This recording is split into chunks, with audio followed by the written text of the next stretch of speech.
അതുമായി ബന്ധപ്പെട്ടുള്ള തർക്കങ്ങൾ നേരത്തെ തന്നെ ഉണ്ടായിരുന്നു. ഇവരിൽ പലരും നിർമ്മാതാക്കൾ പരസ്പരം അങ്ങോട്ടും ഇങ്ങോട്ടും ഇപ്പോൾ വാക്പോരിലാണ്. കാരണം സുരേഷ് കുമാർ എന്ന നേരത്തെ മുതൽ തന്നെ മലയാള സിനിമാ രംഗത്ത് സജീവമായ നിർമ്മാതാവ്, അദ്ദേഹത്തിൻ്റെ വാക്കുകൾ ആദ്യം കേൾക്കാമെന്ന് കരുതുന്നു. തർക്കത്തിനിടയായ ആ വാക്കിലേക്ക് ആദ്യം.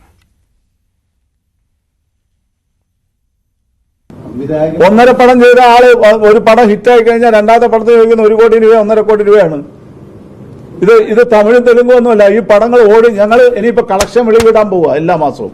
ഇവരൊക്കെ പറയുന്നത് 100 കോടി ഒരു പടം കാണിച്ചു തരട്ടെ, വെല്ലുവിളിക്കാൻ ഞാൻ ഇവിടുത്തെ ആർട്ടിസ്റ്റിന് 100 കോടി രൂപ ഷെയർ വന്ന പടം ഞങ്ങൾ ഷെയറാ കൂട്ടുന്നത്, അല്ലാതെ ഈ ലോകത്തുള്ള കോസ്റ്റ് ഒന്നും അല്ല കൂട്ടുന്നത്. ഷെയർ വന്ന 100 കോടി ക്ലബിൽ വന്ന ഒരു പടം പറയട്ടെ.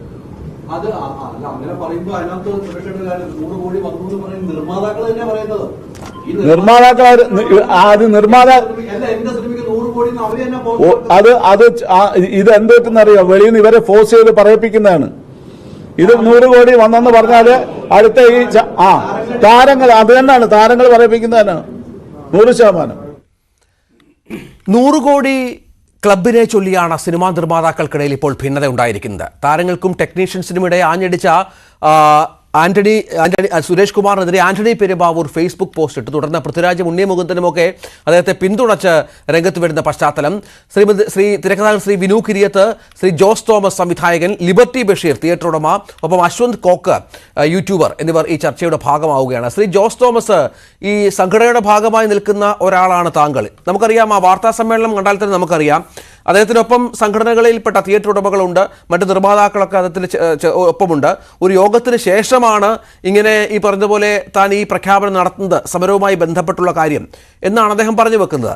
ഇത്രയധികം വിമർശനത്തിന് ഒരു നിർമ്മാതാവ് തന്നെ രംഗത്ത് വരേണ്ട പരാമർശമാണോ സുരേഷ് കുമാറിന്റെ ഭാഗത്തുനിന്നുണ്ടായത്? ഞാൻ അതിനെ കുറിച്ച് പറയുകയാണെങ്കിൽ, ഞാനൊരു സംവിധായകൻ മാത്രമല്ല, നിർമ്മാതാവാണ്, തിരക്കഥാകൃത്താണ്, ഇങ്ങനെ ഒരുപാട് കാര്യങ്ങളിൽ ഇടപെട്ടുള്ള ആളാണ്. ഈ ചർച്ചയിൽ ഞാനും പങ്കെടുത്തത് അന്ന് പ്രൊഡ്യൂസേഴ്സിന്റെ ഓഫീസിൽ വെച്ച് നടന്ന, അവരുടെ ഓഡിറ്റർ ഹാളിൽ വെച്ച് നടന്ന ചർച്ചയിൽ ഞാൻ പങ്കെടുത്തിരുന്നു. ഞാനപ്പോൾ നിർബന്ധമായും സിനിമാ നിർമ്മാണം നിർത്തിവെക്കുക എന്ന് പറയുന്ന കാര്യം അത് എന്തിനു വേണ്ടിയാണ് എന്ന് ചോദിച്ചിരുന്നു. അപ്പോൾ സിനിമാ രംഗമാകെ കുഴപ്പത്തിലാണ്, സിനിമാ രംഗം തകരുകയാണ്, സിനിമയ്ക്ക് കളക്ഷനില്ല, കോസ്റ്റ് കൂടുന്നു, ഇങ്ങനെയൊക്കെയാണ് പറഞ്ഞത്. രണ്ടാമതൊരു കാര്യം പറഞ്ഞത്, സർക്കാരിൽ നിന്നും ഇപ്പോൾ GST കൊടുക്കുന്നുണ്ട്, വീണ്ടും വിനോദ നികുതി കൊടുക്കുന്നത് നിർത്തലാക്കണം എന്ന് ആവശ്യപ്പെടണമെന്നൊക്കെയാണ് പറഞ്ഞത്. അതൊരു പ്രധാന കാര്യമാണ്. അതല്ലാതെ സിനിമാ രംഗത്ത് തകരുന്നു, കോസ്റ്റ് കൂടുന്നു, താരങ്ങളുടെ പ്രതിഫലം കൂടുന്നു എന്ന് പറഞ്ഞപ്പോൾ ഞാൻ ചോദിച്ച കാര്യമാണ്. ഒരു താരത്തോട് പറയുന്നു, കഥ ഇഷ്ടപ്പെടുന്നു, അയാൾ പറയുന്നു ശരി ഞാൻ അഭിനയിക്കാം, എനിക്ക് ഇത്ര രൂപ വേണം എന്ന് പറയുന്നു, ഞങ്ങൾക്ക് തരാൻ നിർവാഹമില്ല എന്ന് പറഞ്ഞാൽ ആ താരം പറയുന്നു എന്നാൽ എന്നെ ഒഴിവാക്കിയിട്ട് നിങ്ങൾക്ക് അഫോർഡബിൾ ആയിട്ടുള്ള ഒരു ആർട്ടിസ്റ്റിനെ വെച്ച് ചെയ്യും, എന്നെ ശല്യപ്പെടുത്തുന്ന എന്തിനാ, അല്ലെ എന്റെ പേര് പറയുന്നത് എന്തിനാ എന്ന് ചോദിച്ചാൽ എന്ത് പറയും? ഞാൻ ഉന്നയിച്ച ചോദ്യമാണ് അവിടെ ആ മീറ്റിംഗിൽ. രണ്ടാമതൊരു കാര്യം, ഒരു പടം വിജയിച്ച ഒരു സംവിധായകൻ 1 കോടി 1.5 കോടിയൊക്കെ മേടിക്കുന്നു എന്നാണ് സുരേഷ് കുമാർ പറയുന്നത്. എന്തിനാണ് പിന്നെ ഈ 1.5 കോടി കൊടുത്ത് അയാളെ കൊണ്ട് സിനിമ ചെയ്യിക്കുന്നത്? നിങ്ങളെ എനിക്ക് വേണ്ട, 1.5 കോടി രൂപ തരാനില്ല, അല്ലെ 1 കോടി രൂപ തരാനില്ല, എനിക്ക് തരാനുള്ള ഉത്തരവാണ്, ഇതിന് ചെയ്യാൻ പറ്റുമോ ഇതിന് ചോദിച്ചിട്ട് അയാളെ മാറ്റി നിർത്തുകയല്ലേ ചെയ്യേണ്ടത്? ഇത് ഇവര് തന്നെ പണം കൊടുക്കുകയും ഇവരെ തന്നെ അവരെ വിളിച്ചു വരുത്തുകയും ചെയ്തിട്ട് പിന്നീട് ചാനലിന് മുമ്പിൽ വന്നിരുന്നു, ചാനൽ ക്യാമറയ്ക്ക് മുമ്പിൽ വന്നിരുന്നു, ഇങ്ങനെ പറയുന്നൊരു അർത്ഥമുണ്ടോ? അല്ല ശ്രീ ജോസ് തോമസ്, ഈ പഴയ കാലത്ത് സജീവമായിരുന്ന നിർമ്മാതാക്കളിൽ പലരും നമുക്കറിയാം, സുരേഷ് കുമാർ അടക്കം ഇപ്പോൾ രംഗത്ത് വളരെ വിരളമായാണുള്ളത്. അവരൊക്കെ ഈ രംഗത്തെ പ്രൊഡക്ഷൻ കോസ്റ്റിന്റെ വർധനവും ഈ താരങ്ങളുടെ പ്രതിഫലവും ഒക്കെ ഈ നിർമ്മാണത്തെ എങ്ങനെ ബാധിക്കുന്നുവെന്ന് മനസ്സിലാക്കി പിന്മാറിയവരാണ്. അദ്ദേഹം പറഞ്ഞു വെക്കുന്നത്, പുതുതായി ഈ രംഗത്ത് നിരവധി ആളുകൾ കടന്നു വരുന്നു. ഇപ്പോൾ ഒരു സിനിമയുടെ പ്രൊഡക്ഷൻ കോസ്റ്റ് 20 കോടിയായി ഉയർന്നപ്പോൾ അദ്ദേഹം ഈ പറഞ്ഞ പോലെ കുത്തുവാള എടുത്ത കഥയൊക്കെ പറഞ്ഞാണ് ഈ കാര്യങ്ങൾ വിശദീകരിക്കുന്നത്. പുതുതായി വരുന്ന ആളുകളെ ഇത്തരത്തിൽ പലവിധ കാര്യങ്ങൾ പറഞ്ഞ് വലിയ പ്രതിഫലം വാങ്ങി, വലിയ തുക വാങ്ങി പറ്റിച്ച് അവസാനം സിനിമ എങ്ങും എത്താത്ത അവസ്ഥയിലെത്തുന്ന കാര്യം ചൂണ്ടിക്കാട്ടി കൂടിയാണ് അദ്ദേഹം ഇക്കാര്യം പറഞ്ഞത്. ശരി, അദ്ദേഹം ഇക്കാര്യം പറയുമ്പോൾ ഞാൻ വേറൊരു കാര്യം ചോദിക്കട്ടെ. ഒരു ചായക്കട തുടങ്ങാൻ പോകുന്നവൻ അത് എത്രത്തോളം അതിനെക്കുറിച്ച് പഠിക്കാമോ അത് പഠിച്ചിട്ടില്ലേ ചെയ്യുന്നു? ഒന്നുമില്ലാതെ ഒന്നും അറിയാതെ സിനിമ നിർമ്മിക്കാൻ വരുന്നവര് അവരുടെ കാശ് പോട്ടെ എന്നേ എനിക്ക് പറയാൻ പറ്റുള്ളൂ. അതിനെക്കുറിച്ച് വ്യക്തമായ ഒരു ധാരണ ഉണ്ടാവണം ഒരു സിനിമാ നിർമ്മാതാവ് എന്ന് പറയുന്നത് അതിന് പണം മുടക്കാൻ വരുമ്പോൾ ആ സിനിമ എത്രത്തോളം വിജയിക്കാം, അല്ലെ എന്തെല്ലാം ബിസിനസ് നടക്കാം, തിയേറ്ററിൽ എങ്ങനെ ഓടാം, അല്ലെങ്കിൽ അതിന്റെ കഥ എന്താണ്. പണ്ടുകാലത്ത് അങ്ങനെ നിർമ്മാതാക്കൾ ഉണ്ടായിരുന്നു. പഴയ നിർമ്മാതാക്കൾ എന്ന് പറയുന്നവർ പലപ്പോഴും അതിന്റെ എല്ലാ കാര്യങ്ങളിലും ചർച്ചകളിലും പങ്കെടുത്ത് എങ്ങനെ കഥ പോകണം, ഏതൊക്കെ താരങ്ങൾ അഭിനയിക്കണം, ചില താരങ്ങൾ പറ്റില്ലെങ്കിൽ മറ്റു ചിലരെ നമുക്ക് കാസ്റ്റ് ചെയ്യണം, ഇങ്ങനെയൊക്കെ പറയുന്ന നിർമ്മാതാക്കൾ ഉണ്ടായിരുന്നു. ഇന്ന് നിർമ്മാതാക്കൾ വെറും കാണികളായി മാത്രം നിൽക്കുകയാണ്. അവർ കാശ് മുടക്കാനുള്ള, സുരേഷ് കുമാർ തന്നെ പറഞ്ഞത്, ക്യാഷുള്ള റോളാണ് പ്രൊഡ്യൂസർക്കെന്നാണ്. അങ്ങനെ ആയിത്തീരുന്നത് എന്തുകൊണ്ടാണ്? ആരെങ്കിലും അങ്ങനെ ആക്കുന്നതാണ്. അവര് ശരിയായ ഒരു ഹോംവർക്ക് ചെയ്യാതെ, സിനിമയെക്കുറിച്ച് പഠിക്കാതെ സിനിമ നിർമ്മിക്കാൻ വരുന്നതിന്റെ അപാകതകളാണ്. ചിലര് കബളിപ്പിച്ച് സിനിമ ചെയ്യിക്കുന്നവരുണ്ട്. നമുക്ക് ഇത്ര ബിസിനസ് നടക്കും, ഇത്ര കിട്ടും, അതുകൊണ്ട് നിങ്ങൾ ഇത്ര മുടക്കിയാൽ മതി എന്ന് പറഞ്ഞു വരുന്നവരുണ്ടാവാം. അങ്ങനെ ഉണ്ടെങ്കിൽ ഇവരുടെ ഈ പ്രൊഡ്യൂസേഴ്സ് അസോസിയേഷൻ ഉണ്ട്, അവിടെ രജിസ്റ്റർ ചെയ്യാൻ വരുമ്പോൾ അവർ സംസാരിക്കാറുണ്ട്. അവരോട് പറയണം ഞങ്ങൾക്ക് ഈ സിനിമ ഇങ്ങനെ ചെയ്യാമെന്നാണ് പറഞ്ഞത്, ഇതിന്റെ ബിസിനസ് എത്ര കൂടിയാക്കാമെന്ന് പറയുന്നു, ശരിയാണോ? അപ്പൊ അവര് കൃത്യമായി പറഞ്ഞു കൊടുക്കും നിങ്ങളെ തെറ്റിദ്ധരിപ്പിച്ചതാണ്. ഇതൊന്നുമില്ലാതെ അപ്പോൾ ചിലപ്പോൾ ഈ കബളിപ്പിക്കാൻ വരുന്നവര് ആ പ്രൊഡ്യൂസറോട് പറയും നിങ്ങൾ ഒരു സ്ഥലത്ത് ഇത് പറയരുത് കേട്ടോ, പറഞ്ഞാൽ നിങ്ങളെ വെട്ടിക്കളയുന്നൊക്കെ പറയും. അങ്ങനെ പേടിച്ചിട്ട് അവര് പാവങ്ങൾ പറയാതിരിക്കുക വെറുതെ. അവസാനം താങ്കൾ പറയുന്നത് ഈ പറയുന്ന തുകയൊക്കെ നൽകി ഈ പറഞ്ഞ പണമൊക്കെ കൊടുത്ത് ഈ നിർമ്മാതാക്കൾ, ഈ പറഞ്ഞ സംവിധായകരെയും താരങ്ങളെയൊക്കെ നമ്മൾ സിനിമ ഇനി എടുത്തുകൊണ്ടിരിക്കണം, മലയാള സിനിമയിൽ ഇനിയും ഇത്തരം ഫ്ലോപ്പുകൾ ആവർത്തിച്ചുകൊണ്ടിരിക്കണം.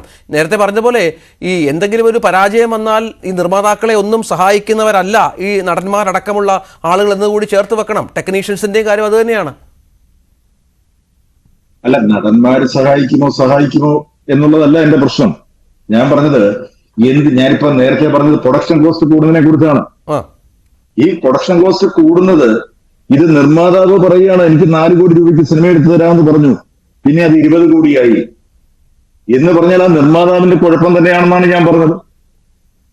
ഒരു സംവിധായകനെ ഫിക്സ് ചെയ്യുമ്പോൾ, അല്ലെങ്കിൽ ഒരു ആർട്ട് ഡയറക്ടർ അല്ലെങ്കിൽ ടെക്നീഷ്യൻസിനെ ഫിക്സ് ചെയ്യുമ്പോൾ ഓരോ കാര്യങ്ങൾ കൃത്യമായി ഇതിന് നിങ്ങൾ ഈ പറയുന്ന ഒരു സെറ്റ് ഇടാൻ പറയുന്നു, ആർട്ട് ഡയറക്ടറോട് ചോദിക്കണം ആ സെറ്റ് ഇടുന്നതിന് എത്രയായിരുന്നു കോസ്റ്റ്, നേരത്തെ ചോദിക്കണ്ടേ?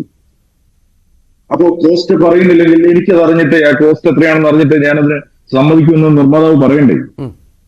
പണം മുടക്കുന്നവർ വെറുതെ പണം എണ്ണി കൊടുക്കാനിരിക്കുകയാണ്. അപ്പൊ പ്രധാനമായി ഞാൻ പറയുന്നത് നിർമ്മാതാക്കൾ വരുന്ന നിർമ്മാതാക്കളുടെ കുഴപ്പം തന്നെയാണ്. സിനിമയിൽ കോസ്റ്റ് കൂട്ടുന്നവരുണ്ട്. ഞാൻ പറയുന്നത് ഒരു സംവിധായകൻ എന്നുള്ള നിലയ്ക്ക് ഞാൻ പറയുന്നു, നിർമ്മാതാവിനെ പരിരക്ഷിക്കാത്ത ഒരു ടെക്നീഷ്യനും മലയാളത്തിൽ ഉണ്ടാവരുത്, അല്ലെങ്കിൽ സിനിമാ രംഗത്തുണ്ടാവരുത് എന്ന് പറയുന്ന ആളാണ് ഞാൻ. കാരണം അയാളുടെ പണം ദുർവ്യയം ചെയ്യുക, ആവശ്യത്തിന് മുടക്കണം, ആവശ്യത്തിന് സിനിമയ്ക്ക് വേണ്ടി പണം മുടക്കണം, അത് നേരത്തെ പറഞ്ഞ് മനസ്സിലാക്കി കൊടുക്കണം. അതില്ലാതെ ആദ്യം ഇതൊന്നും പറയാതെ നിങ്ങൾ തുച്ഛമായി പണം മുടക്കിയാൽ മതി എന്ന് പറഞ്ഞ് വിളിച്ചുകൊണ്ട് വന്ന് കബളിപ്പിക്കപ്പെടുന്നവരുണ്ട്. ഞാൻ പറഞ്ഞ അതിനെക്കുറിച്ചാണ്. കൃത്യമായ ധാരണകളോടെ, കൃത്യമായ ബോധ്യത്തോടെ സിനിമ എടുക്കാൻ പോകുന്നവർക്ക് ആ കുഴപ്പങ്ങൾ ഉണ്ടാവുന്നില്ല. ഇപ്പോഴും അങ്ങനെ സിനിമ എടുക്കുന്നവരുണ്ട്. ലിബർട്ടി ബഷീർ, ഇപ്പൊ നമുക്കറിയാം കഴിഞ്ഞ ഈ മാസം ഏറ്റവും ഒടുവിൽ നിർമ്മാതാക്കൾ ഒരു കണക്ക് പുറത്തുവിട്ടു. ഓരോ സിനിമയുടെയും കളക്ഷൻ അനുസരിച്ചുള്ള വെളിപ്പെടുത്തൽ അവരുടെ യൂട്യൂബ് ചാനലിലൂടെ എല്ലാ മാസവും ഉണ്ടാകും എന്ന തരത്തിലേക്ക് കാര്യങ്ങൾ എത്തുകയാണ്. 26 സിനിമകൾ കഴിഞ്ഞ മാസം ഇറങ്ങി. അതിൽ എത്ര സിനിമകൾക്ക് ലാഭം കിട്ടി എന്ന കാര്യമൊക്കെ സുരേഷ് കുമാർ വാർത്താ സമ്മേളനത്തിൽ പറഞ്ഞു. താങ്കൾക്ക് മനസ്സിലായത് ഈ താരങ്ങൾക്കെതിരെ, അതായത് ഈ നിർമ്മാതാക്കളായ മാറിയ താരങ്ങളുടെ സിനിമകൾ തിയേറ്ററുകളിൽ കളിപ്പിക്കില്ല എന്ന തീരുമാനവും ആ യോഗത്തിൽ ഉണ്ടായി എന്നാണ് ഞാൻ മനസ്സിലാക്കുന്നത് ഇന്ന് വാർത്താ സമ്മേളനം മുഴുവൻ കേട്ടപ്പോൾ. അങ്ങനെ നമ്മുടെ തലപ്പത്തിരിക്കുന്ന നമ്മുടെ ഏറ്റവും പ്രമുഖരായ താരങ്ങൾക്കെതിരെ സുരേഷ് കുമാർ സംസാരിച്ചതാണോ ഇപ്പോൾ ഇങ്ങനെ ആന്റണി പെരുമ്പാവൂരിനെ പോലെയുള്ള ഒരാൾ വലിയ തോതിൽ ഇതിനെതിരെ വിമർശനം ഉന്നയിക്കാൻ കാരണം? രഞ്ജിത്തെ, ഇതിൽ പ്രധാനപ്പെട്ട കാര്യം ആദ്യം മനസ്സിലാക്കാൻ കഴിയുമോ?